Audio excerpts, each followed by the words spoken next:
Trump is a liar and a philanderer and a misogynist and a racist and a classist and a felon, among other things, but his largest and most consequential lie, possibly even bigger than claiming he won the election in 2020, was when he put his hand on the Bible on January 20th, 2025, at his second inauguration, when he swore to preserve, protect, and defend the Constitution of the United States. The presidential oath of office is not a mere formality. It is a solemn vow enshrined in Article 2, Section 1, Clause 8 of the United States Constitution. This 35-word pledge commits the president to faithfully execute the office and to preserve, protect, and defend the Constitution of the United States. This oath symbolizes the president's duty to uphold the nation's foundational legal document, ensuring the balance of powers and safeguarding democratic principles. Members of Congress also swear a solemn oath to support and defend the Constitution of the United States against all enemies, foreign and domestic, as mandated by Article 6, Clause 3 of the U.S. Constitution and codified in 5 U.S.C. Section 3331. But they are not alone. Nearly every official in the federal government, from federal judges and military officers to FBI agents and U.S. Marshals and even naturalized citizens, is required to take a similar oath, pledging their loyalty not to any individual or party, but to the Constitution itself. Even state and local officials, including governors, law enforcement officers, and legislators, must swear allegiance to the Constitution as per Article 6, Clause 3, which extends this obligation to all executive and judicial officers, both of the United States and of the several states. These oaths are not ceremonial formalities. They are legal and ethical commitments, binding officials to uphold the Constitution's principles and protect democracy from those who would seek to undermine it. In a democracy, the Constitution serves as the supreme law, delineating the structure of government, enumerating the rights of citizens, and providing checks and balances to prevent tyranny. It is the bedrock upon which the rule of law stands, ensuring that no individual, not even the president, is above the law. The oath to preserve, protect, and defend the Constitution is a commitment to these principles, a promise to respect the limits of executive power, and a pledge to uphold the rights and freedoms of the citizenry.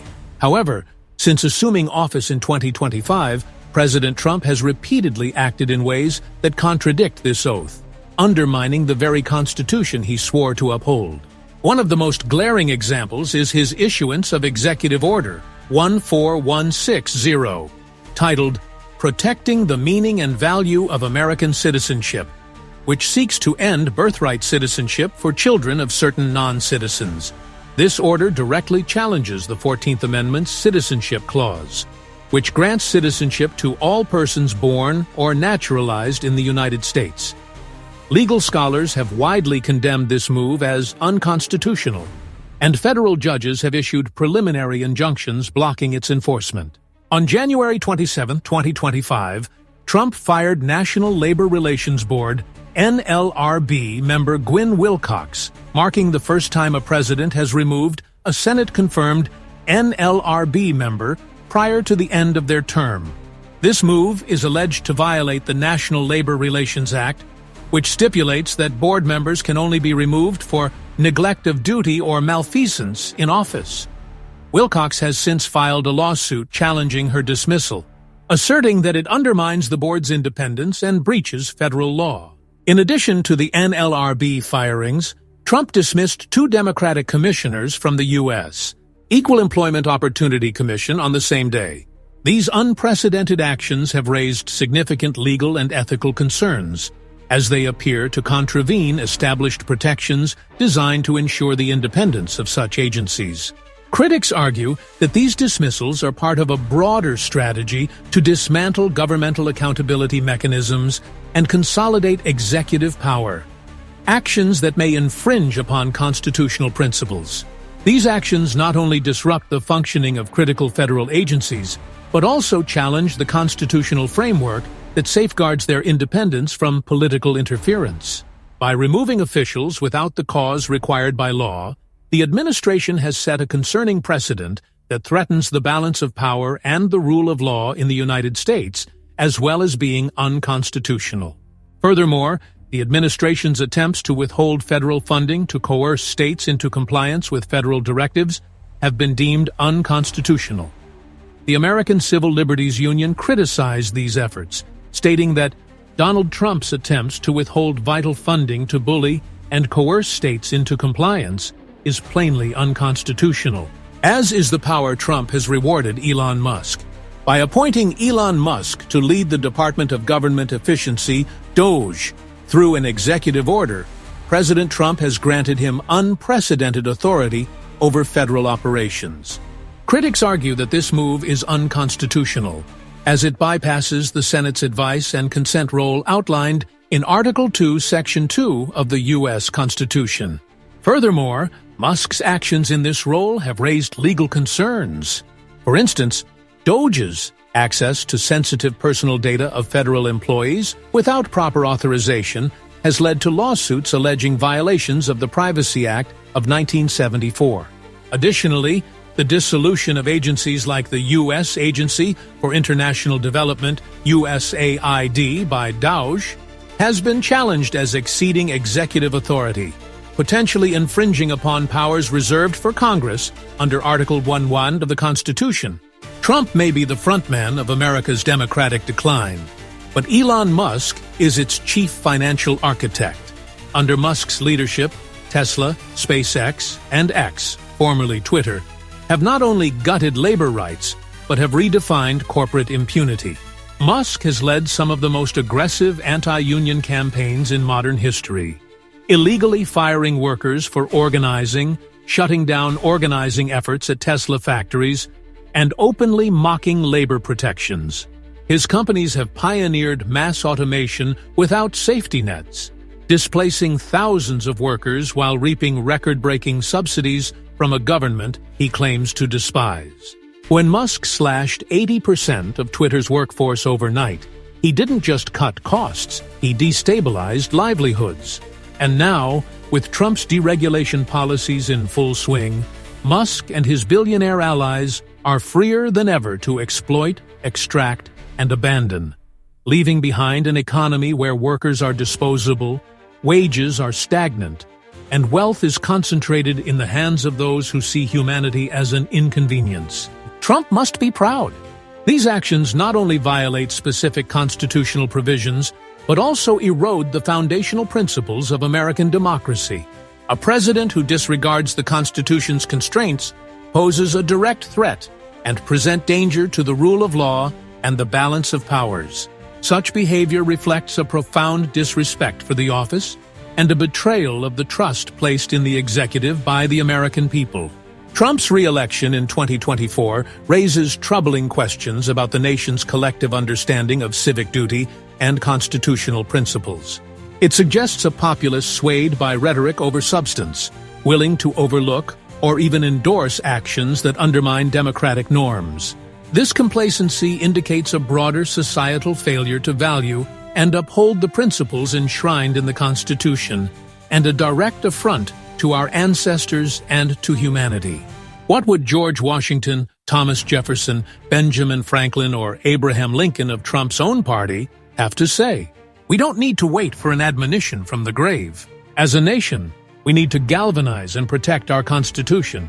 To that end, I wrote a new blueprint titled The Universal Declaration on Equality, Human Rights, and Justice, which emphasizes the inherent rights of all individuals and the necessity of safeguarding these rights against oppression. It's a starting point, somewhere where everyone can read and understand the world we face and how to confront the evils in our time. Something to get a nationwide conversation started. I wrote it in such a way that it could also be used for peoples of other nations, minus a sentence or two about America. I'd love your honest feedback. I urge anyone who cares for democracy to watch that video and sign your name proudly in solidarity for freedom, for human rights, and our Constitution. In the face of constitutional transgressions by those in power, It is imperative for citizens to become more engaged, media literate, and informed about current affairs. Active participation in the democratic process and vigilance against abuses of power are crucial in preserving the rights and freedoms that define the nation. Many Americans today lack even basic civics education. How else could an electorate knowingly re-elect a man who ran roughshod over the Constitution in his first term? The problem is systemic. Corporate-controlled media rewards spectacle over substance, while schools deprioritize civic engagement. Without an informed populace, democracy withers into oligarchy, or was that the plan all along? Find out in my next video. The current state of affairs reflects a departure from the ideals of justice and civic virtue that once guided the nation. The pursuit of superficial gains, driven by corporate interests and individual apathy, has led to a neglect of the common good. Figures like Trump and Musk exemplify this trend, prioritizing personal ambition and wealth over ethical considerations and the welfare of others. As heirs to the legacy of the founding mothers and fathers, Americans have a responsibility to honor the principles upon which the nation was built. This entails holding leaders accountable, demanding adherence to constitutional norms, and actively participating in the democratic process. It requires a recommitment to the values of justice, equality, and human rights, ensuring that the nation's actions align with its professed ideals. In conclusion, the preservation of democracy necessitates a collective effort to uphold the Constitution and the principles it embodies. This requires informed and engaged citizens who are willing to challenge abuses of power and advocate for justice. By embracing the Renaissance spirit, a commitment to learning, critical thinking, and ethical living, individuals can contribute to a more just and equitable society. History has not died. Only our understanding of it has. It is time to rekindle that understanding and live up to the legacy entrusted to us. Living the Renaissance spirit means engaging with history not as a distant past, but as a living dialogue, constantly informing and enriching our present. And the Renaissance spirit is a reminder of our dialogue with the future, our progeny and posterity, our legacy. Will we grant them a future free from fear of climate change and tales of the end of democracy? Will they admonish us for our sins and omissions, or will they remember us fondly as saviors of humanity and the natural world? Thank you for watching. Our channel, known as the Renaissance Spirit, is dedicated to the pursuits of a just, equitable, and humanitarian world. Video topics encompass areas including history, politics, religion, personal development, society, culture, social and environmental justice, and other topics of liberal arts and sciences, including ancient Rome and the Roman Empire, which offer great comparisons and contrasts to the modern world. Topics perfect for the true modern polymath. The Renaissance ushered in a golden age and the pursuit of knowledge both lost to time and yet to be discovered. It gave birth to the Enlightenment and the Age of Reason, embracing truth, knowledge, and an understanding and compassion for humanity and our shared history opens up the world to each of us, individually, and improves all of humanity, affording us the opportunity to be better stewards of the earth and to each other. The Renaissance spirit, more than just a philosophy or style, but a style for living, learning, growing, and thinking. Please subscribe, turn on notifications, and share.